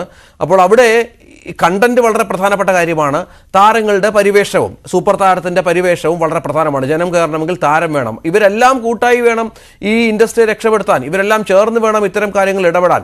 വളരെ കാലമായി സുരേഷ് കുമാർ അടക്കമുള്ളവർ, നിർമ്മാതാക്കളടക്കമുള്ള ഇക്കാര്യം താരങ്ങളോട് ആവശ്യപ്പെടുന്നുണ്ട്, ടെക്നീഷ്യൻസിനോട് ആവശ്യപ്പെടുന്നുണ്ട്, എവിടെയെങ്കിലും ഒന്ന് പിടിച്ചു നിർത്തണമെന്നുള്ള കാര്യത്തിൽ. അതൊന്നും സംഭവിക്കാതിരിക്കുമ്പോഴാണ് അവസാന വഴിയെന്ന നിലയിൽ സമരമെന്ന രീതിയിലേക്ക് ഈ സംഘടനകൾ പോകുന്നത് എന്നുള്ളതല്ലേ. അതല്ലാതെ ഈ വാക്കാൽ പറഞ്ഞ് പിന്നങ്ങ് മറക്കുന്നു, വീണ്ടും അടുത്ത സിനിമയ്ക്ക് പ്രതിഫലം കൂട്ടുന്നു, പ്രശ്നങ്ങൾ ഉണ്ടാകുന്നു, സിനിമ പരാജയപ്പെടുന്നു, നിർമ്മാതാവ് കുത്തുവാള എടുക്കുന്നു. അപ്പോൾ ഇത് വളരെ ശക്തമായി നിന്നാൽ മാത്രമേ, ഇപ്പോൾ ഏത് രംഗത്തും അത്യാവശ്യമാണല്ലോ, ഒരു തിരിച്ചറിവ് ഉണ്ടാവുകയുള്ളൂ. തങ്ങളുടെ കൂടി വയറ്റ് തടിക്കുന്നുവെന്ന് കാണുമ്പോഴായിരിക്കും ഒരുപക്ഷെ പലരൊക്കെ സഹകരിക്കുക. രഞ്ജിത്ത്, എന്റെ ഒരു കാര്യമാണ്. വർഷങ്ങൾക്ക് മുമ്പേ ഒരു 10-20 കറക്റ്റായിട്ട് ഓർമ്മയില്ല, 20-20 വർഷം മുമ്പേ അമ്മയിട്ട് നമ്മൾ സമരം ഉണ്ടായിട്ടുണ്ടായിരുന്നു. അന്ന് സമരം നമ്മുടെ എഗ്രിമെന്റ് വെക്കാതെ പണം ചെയ്യില്ല എന്നത് പ്രൊഡ്യൂസേഴ്സിന്റെ അന്ന് ചേംബർ പ്രസിഡന്റ് സിയാദ് ബക്കറും വൈസ് പ്രസിഡന്റ് ഞാനുമായിരുന്നു. ആ സമയത്ത് നമ്മൾ സമരം വിജയിപ്പിച്ചത്. അന്ന് എഗ്രിമെന്റ് വെച്ചതിന് ശേഷം മാത്രമേ പണം തുടങ്ങിയിട്ടൊന്നുമില്ല. അന്ന് സഹായിക്കാൻ വേണ്ടി വിനയനെ നമ്മൾ സഹായിച്ചത്, വിനയനും പൃഥ്വിരാജും സഹായിച്ചിട്ടാണ് അന്ന് ആ സമയം നമ്മൾ വിജയിപ്പിച്ചത്. ആ ഒരു എഗ്രിമെന്റിന്റെ കാര്യത്തിലില്ലാതെ ഈ മലയാള സിനിമയുടെ ചരിത്രത്തിൽ റെമുനറേഷൻ കുറക്കാൻ വേണ്ടോ ആർട്ടിസ്റ്റുകളോ ടെക്നീഷ്യന്മാരോ അല്ലെങ്കിൽ ഈ സംഘടനകള് ടെക്നീഷ്യൻ എല്ലാ ടെക്നീഷ്യന്മാരും സംഘടന കുറക്കാൻ വേണ്ടി ഒരു സമരം ചെയ്തിട്ട് ഇന്ന് വരെ വിജയിച്ചിട്ടില്ല. ആ സമരം വിജയിക്കുകയില്ല. ഇത് കാലകാലങ്ങളായിട്ട് മലയാള ഇൻഡസ്ട്രിയിലെ ലോക സിനിമ ഇൻഡസ്ട്രി ഉള്ള കാലം മുതലേ ഈ സംഭവവികാസങ്ങളുള്ളതാണ്. പടം പൊളിയും പിന്നെ ഓടും, പടം പൊളിയും പിന്നെ ഓടും. അതിങ്ങനെ അപ്പ് ഡൗൺ ആയിട്ട് പറഞ്ഞുകൊണ്ടിരിക്കുന്നതാണ്. ഇപ്പൊ കഴിഞ്ഞ വർഷം തന്നെ, കഴിഞ്ഞ ഡിസംബറിൽ തന്നെ കുറെ പടങ്ങൾ ഹിറ്റ് കൊടുത്തിട്ടുണ്ട്.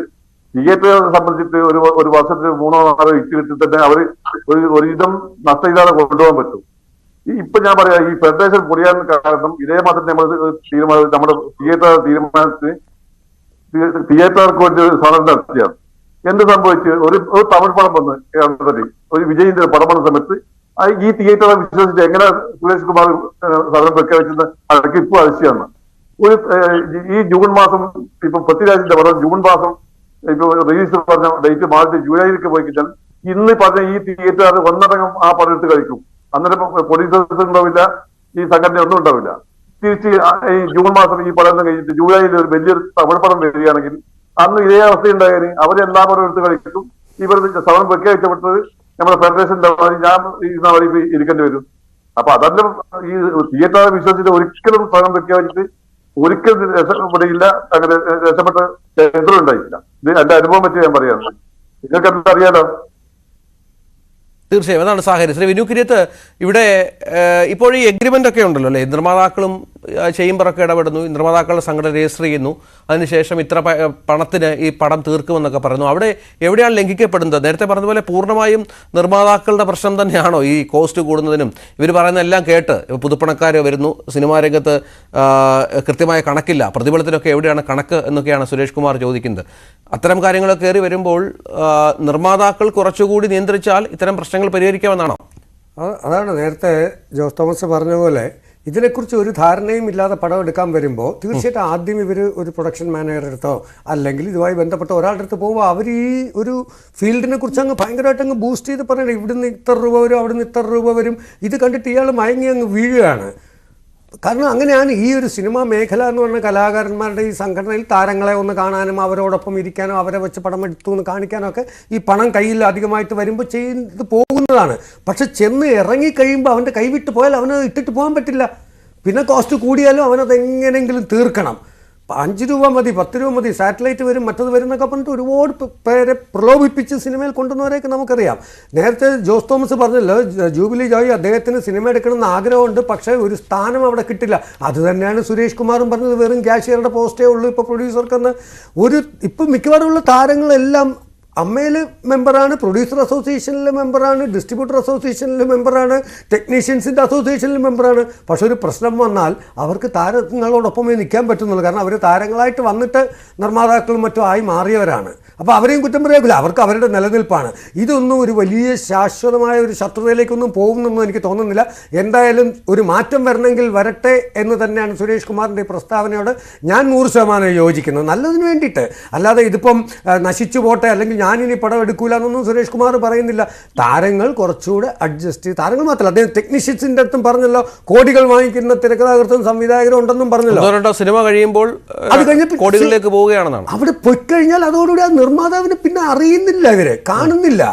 താരങ്ങൾ പോലും എത്രയോ താരങ്ങളുണ്ട്, ഒരുപാട് ഹിറ്റുകൾ നമ്മൾ കൊടുത്തിട്ട് പിന്നീട് അവർ നമ്മുടെ 1-2 പടം പോയാലും അവർക്ക് വീണ്ടും പടങ്ങളുണ്ടപ്പോൾ നമ്മളെപ്പോലെ അവർ കണ്ടാൽ അറിയാത്ത എത്രയോ താരങ്ങളുണ്ട് മലയാള സിനിമയിൽ. എല്ലാവരും അവരുടെ നിലനിൽപ്പാണ്. ഞാൻ ഒരിക്കലും അവരെ കുറ്റപ്പെടുത്താൻ ഞാൻ തയ്യാറല്ല. പക്ഷേ ഇനിയെങ്കിലും നിർമ്മാതാക്കൾ പടം എടുക്കുമ്പോൾ എൻ്റെ കയ്യിൽ എത്ര രൂപയുണ്ട്, എൻ്റെ വീട് വിൽക്കരുത്, ഭാര്യയ്ക്കും മക്കൾക്കും ഉള്ളത് അവിടെ മിനിമം ബാങ്കിൽ ഇട്ടിട്ടൊക്കെ പടം എടുത്താൽ മതിയെന്നേ. അത് എഗ്രിമെൻറ്റ് വയ്ക്കുക. ഈ പറഞ്ഞ പോലെ എഗ്രിമെൻറ്റിൽ ഒരു എമൗണ്ട് വെച്ചിട്ട് ഞാൻ സൈഡിൽ കൂടെ ഇത്ര രൂപ തരാമെന്ന് ജോസ് തോമസ് ഇപ്പോൾ പറഞ്ഞ പോലെ കറക്റ്റാണ്. അങ്ങനെയുള്ള നിർമ്മാതാക്കളും ഉണ്ട് കേട്ടോ. വെളിയിൽ പറയണ്ടെന്ന് പറയും, മേക്കപ്പ് മാൻ്റെ ഞാൻ കൊടുത്തോളം വെളിയിൽ പറയണ്ടെന്ന് പറയും. ഒരു തെന്നിന്ത്യൻ താരം കുറച്ച് നാൾ മുമ്പേ ഒരു പടത്തിൽ എത്ര 8-10 പേരാണെന്ന് അവരുടെ കൂടെ വരുന്നത്. ഇതിൻ്റെയൊക്കെ ചിലവ് നിർമ്മാതാവാണെന്നേ. അങ്ങനെയുള്ളവരില്ലെങ്കിൽ സിനിമ എടുക്കാമെന്നേ. ഈ ഒരു പടം ഹിറ്റാവുന്നത് ഒരു താരത്തിൻ്റെ മാത്രം കഴിവാണെന്ന് വിചാരിക്കുന്നിടത്താണ് തെറ്റ്. ഒരു കൂട്ടായ്മയുടെ വിജയമാണ് ഒരു സിനിമ. നല്ല തിരക്കഥ, നല്ല സംവിധാനം, നല്ല പാട്ടുകൾ, നല്ല അഭിനേതാക്കൾ, നല്ല മേക്കപ്പ്, നല്ല കോസ്റ്റ്യൂം, ഇതെല്ലാം ചേർന്ന് ഹിറ്റാകുമ്പോൾ അവിടെ താരങ്ങൾക്ക് മാത്രം അവിടെ ഒരു പേരുണ്ടാവുന്നിടത്താണ് ഈ പ്രശ്നങ്ങൾ മുഴുവൻ വരുന്നത്. അതിന് തയ്യാറാകരുത് നിർമ്മാതാക്കൾ. നോക്കേണ്ടത് പുതുമുഖങ്ങൾക്കൊക്കെ അവസരം കൊടുക്കുന്നേ. പുതുമുഖങ്ങളെ വെച്ചൊക്കെ കൊച്ചു കൊച്ചു ബഡ്ജറ്റിൽ പടങ്ങളെടുത്ത് മഞ്ഞിൽ വിരിഞ്ഞ പൂക്കൾ നമുക്കെടുക്കാം. ഏറ്റവും ലോ ബഡ്ജറ്റ് പടത്തിൽ വന്നതാണ് ഫാസിൽ എന്ന സംവിധായകനും മോഹൻലാൽ എന്ന നടനും. ഈ അടുത്ത കാലത്ത് തന്നെ ചെറിയൊരു പടം എന്ന് നമുക്ക് പറയാവുന്നൊരു പടമായിരുന്നില്ലേ മഞ്ഞുമ്മൽ ബോയ്സ്. എത്ര കോടി കളക്ട് ചെയ്തു. പ്രേമലു എത്ര കോടി കളക്ട് ചെയ്തു. അപ്പോൾ അങ്ങനെ പടം എടുക്കാൻ അതിനകത്തെല്ലാം പുതുമുഖങ്ങളായിരുന്നില്ലേ. ശരി, ശ്രീ സജിത് അന്ത്യാട്ട് കൂടിയുണ്ട്, നിർമ്മാതാവ്. സജിത് അന്ത്യാട്ട്, ഈ നിർമ്മാതാക്കളുടെ സംഘടന മുഴുവൻ അല്ലെങ്കിൽ എല്ലാവരോടും തീരുമാനിച്ച ഒരു തീരുമാനമല്ലേ സുരേഷ് കുമാർ പറഞ്ഞത്? എന്തുകൊണ്ടാണ് ഒരു സിനിമാ രംഗത്ത് ചില മാറ്റങ്ങൾ വരണമെന്നുള്ള സുരേഷ് കുമാറിൻ്റെ വാക്കുകളോട്, പ്രസ്താവനയോട് ഒരു റിഫ്റ്റ് നിർമ്മാതാക്കൾക്കിടയിൽ ഉണ്ടാകുന്നത്? സജിത് അന്ത്യാട്ട്, പണം മുടക്കി സിനിമ പിടിക്കുന്ന നിർമ്മാതാക്കൾക്കെല്ലാം അവസ്ഥ എന്താണ്? ഈ അവസ്ഥയിൽ അമ്മ എന്ന് പറയുന്ന സംഘടനയിലെ പ്രധാനപ്പെട്ട ആൾക്കാരെ പിന്തുണ ഞങ്ങൾ ആഗ്രഹിച്ചിട്ടില്ല. അവരെ തരികയില്ല. അവർക്കെതിരെയാണ് സമരം. ഇവിടുത്തെ ചീഫ് ടെക്നീഷ്യന്മാർക്കെതിരാണ് സമരം. മലയാള സിനിമ കൊച്ചു സിനിമയാണ്. 100 കോടി രൂപ മുടക്കി ഈ സിനിമ നിർമ്മിച്ചിട്ട് തിരിച്ച് വിറ്റുവരവില്ല. ഈ കട അടക്കേണ്ട സമയം എന്നെ അതിക്രമിച്ചിരിക്കുന്നു. നിർമ്മാതാക്കളുടെ കണ്ണുനീരാണ് ഇവർ കൊണ്ട് കഴിക്കുന്നത്. ഇവർക്ക് എന്ത് മര്യാദയുണ്ട് താരങ്ങൾക്ക്? ഇവരെന്തായി പറഞ്ഞുകൊണ്ടിരിക്കുന്നത്? എന്ത് മാർക്കറ്റുണ്ട് ഈ കൊച്ചു ഇൻഡസ്ട്രിയെ? ഇങ്ങനെ കടുംപെട്ട് വെട്ടാവോ? നിങ്ങൾ ആലോചിച്ച് നോക്കിയേ. ഇപ്പൊ സുരേഷ് കുമാറിന്റെ ഒറ്റയ്ക്കുള്ള തീരുമാനമല്ലത്, എക്സിക്യൂട്ടീവ് കമ്മിറ്റിയുടെ തീരുമാനമാണ്.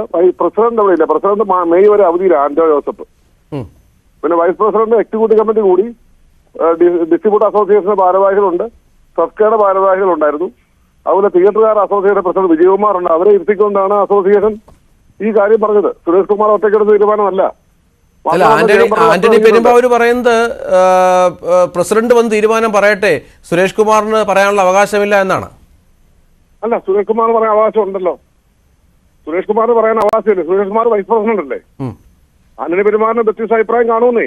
അത് ആർക്കും എല്ലാവരും ഒരുമിച്ച് 100% ആൾക്കാർ ഒരുമിച്ച് ഒരു സമരം നടത്താൻ പറ്റുമോ? ഭൂരിപക്ഷ അഭിപ്രായത്തെ മാനിച്ചുകൊണ്ട് സമരം നടക്കും. ഇതിവിടെ അവസാനിപ്പിക്കണം. ഈ കൊടുംചതി, ഈ സാമ്പത്തിക ചൂഷണം ഇവിടെ അവസാനിപ്പിക്കണം. ഇവർക്ക് മര്യാദ വേണ്ടേ ആർട്ടിസ്റ്റുകൾക്ക്? എല്ലാവരും അല്ല കേട്ടോ പറയുന്നത്. ഇവർക്ക് എന്ത് മര്യാദയുണ്ട്? ഫ്ലൈറ്റ് വേണമെന്ന്. ഫ്ലൈറ്റ് ഇപ്പൊ ഹെലികോപ്റ്ററല്ലേ ഇവര് പ്രമോഷൻ പോകുന്നത്. ഈ കൊച്ചു മലയാള സിനിമയിൽ തിരുവനന്തപുരത്ത് നിന്ന് പടം അഭിനയിച്ചു കഴിഞ്ഞ് കാശും മേടിച്ചു കഴിഞ്ഞിട്ട് ആ പടത്തിന്റെ പ്രൊമോഷൻ ഇപ്പൊ ഹെലികോപ്റ്റർ ട്രിവാൻഡ്രത്തിന് പോണേ. ഈടെ 2 നടന്മാര് പോയല്ലോ ഹെലികോപ്റ്ററിൽ. പാവം ആ പ്രൊഡ്യൂസർ പറഞ്ഞു നിവൃത്തിയിൽ എന്ത് ചെയ്യാൻ പറ്റും, പ്രൊമോഷൻ വന്നില്ലെങ്കിൽ പടം പൊട്ടിയാലോ. കൊച്ചിയിൽ നിന്ന് ഹെലികോപ്റ്റർ പിടിച്ചാണ് ട്രിവാൻഡ്രത്ത് വരുന്നത്. ആലോചിച്ച് നോക്കേ. ഈ കൊള്ളയുടെ കണക്കല്ലേ കൊള്ളമാര് കാണിക്കുന്നത്. പച്ചയ്ക്ക് പറയാ കൊള്ള സാമ്പത്തിക കൊള്ള നടത്തുക. എന്നിട്ട് വെളിയിലിറങ്ങി വലിയ മര്യാദക്കാരാ. ആരാധകരോട് ചിരിച്ചു കാണിക്കുന്നു. അപ്പുറത്ത് പോയി 10 രൂപയുടെ ചാരിറ്റി ചെയ്തു. ഇവരാദ്യം ചാരിറ്റി ചെയ്തിട്ട് ഇവരെ പിടിച്ച് പടം പിടിച്ച പ്രൊഡ്യൂസർമാരുടെ നശിച്ച് കിടക്കുന്നവർക്ക് ആവശ്യമുള്ള ആഹാരം മേടിച്ചു കൊടുക്കട്ടെ, അവിടെ കുറച്ച് മരുന്ന് വാങ്ങിച്ചു കൊടുക്കട്ടെ. ഇവരെന്താ ചെയ്തുകൊണ്ടിരിക്കുന്നത് ഇവിടെ? എന്താണെന്ന് നിങ്ങൾ തന്നെ ആലോചിച്ച് നോക്കിയേ. ഈ ഇൻഡസ്ട്രിയിൽ 1000 കോടി രൂപ ഈ വർഷം പോയത് ആരുടെയാ? പ്രൊഡ്യൂസർമാരുടെയാ. ഈ കാശ് മുടക്കുന്ന പ്രൊഡ്യൂസറും ഡിസ്ട്രിബ്യൂട്ടറും തിയേറ്ററുകാരുടെയാ. ഇവരുടെ കാശ് പോയി. തിയേറ്ററിൽ ആളില്ല. ഒരു പടം ഇപ്പൊ ഈ ഒരു 1.5 മാസം കൊണ്ട് വിജയിച്ചത്. ബാക്കി പടങ്ങളെ എത്ര എണ്ണം വന്ന് പോയി? അപ്പൊ ഇവരെ എന്താ ചെയ്തേ? എല്ലാവരും ഒരു പടം കഴിഞ്ഞാൽ അങ്ങനെ 1 കോടി 2 കോടി. ഇത് അതിനുള്ള താങ്ങാൻ ഈ മലയാള സിനിമയ്ക്ക് പറ്റുമോ? ഇത് ഹിന്ദി സിനിമയൊന്നും അല്ലല്ലോ, ഇംഗ്ലീഷ് സിനിമയൊന്നും അല്ലല്ലോ. അപ്പൊ ഇതാണ് OTT എന്ത് ചെയ്യേ? സാറ്റലൈറ്റ് എവിടെ?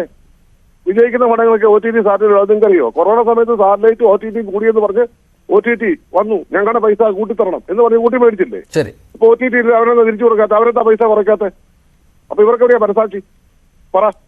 ശരി, നന്ദി ശ്രീ സജി അന്ത്യാട്ട്. ചർച്ചയുടെ ഭാഗമായതിന് ശ്രീ വിനു കിരിയത്ത് ചർച്ചയിൽ പങ്കെടുത്തു. ജോസ് തോമസ് ഉണ്ടായിരുന്ന സംവിധായകൻ, ലിബർട്ടി ബഷീർ, ഒപ്പം ശ്രീ അശ്വന്ത് കോക്ക് യൂട്യൂബറും ചർച്ചയുടെ ഭാഗമായി. ഏതായാലും മലയാള സിനിമ നിലനിൽക്കേണ്ടത് പ്രേക്ഷകരുടെ ആവശ്യമാണ്. ഈ രംഗത്ത് നിലനിൽക്കുന്ന അനവധി ആളുകളുടെ ആവശ്യമാണ്. അതിന് കൂട്ടായ ഉത്തരവാദിത്തോടു കൂടിയുള്ള കൂട്ടായ നീക്കങ്ങൾ തന്നെയാണ് വേണ്ടത്. കേവലം തർക്കങ്ങൾ ഈ സിനിമയുടെ ആരോഗ്യത്തിന് നല്ലതല്ല, അല്ലെങ്കിൽ തന്നെ ആരോഗ്യം ക്ഷയിച്ച ഈ ഇൻഡസ്ട്രിക്ക്. നന്ദി, നമസ്കാരം.